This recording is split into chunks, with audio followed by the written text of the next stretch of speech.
everybody could look straight ahead at me, please. Canada's premiers are in Ontario's cottage country today, with the U.S. trade war approaching another deadline, now 11 days away. I'm hoping that we can all contribute to the path forward that means the least tariffs, ideally no tariffs. New Brunswick Premier Susan Holt says she's also keen to push nation-building projects identified at the last Premier's meeting in June, including the Eastern Energy Partnership, transmitting hydro and wind power from our region to Western Canada and New England. And then we're also looking to extend natural gas access into New Brunswick. It's actually not very far to move from where the natural gas ends in Quebec to get 100 kilometers into the border, across the border of New Brunswick. Bail reform, emergency management, immigration, and healthcare are all part of the meeting too, but it is a trade war which is expected to dominate, with the August 1st threat to raise tariffs on Canadian goods to 35%.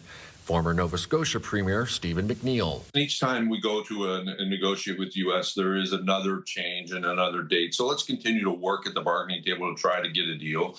And the reality of it is we still are not 100% sure what that means on the 1st of August. The Premier's meeting also serving as a checkpoint on how united the provincial and territorial leaders are at this critical point in time. We have a political moment where we can see if there's some sort of fissure. UNBSJ political scientist J.P. Lewis says it's also an opportunity for the small Atlantic provinces to play a bigger role on what may come to drive the national agenda. Leadership coming out of Atlantic Canada is interesting because of where the premiers stand within their own province. Houston kind of at the peak of his powers in terms of popularity. Holt, still in her honeymoon phase. Holt and Houston, there might be opportunities for them to play peacemaker between Ontario or Quebec and Alberta, British Columbia. Prime Minister Mark Carney will join the talks tomorrow before the meetings wrap up on Wednesday.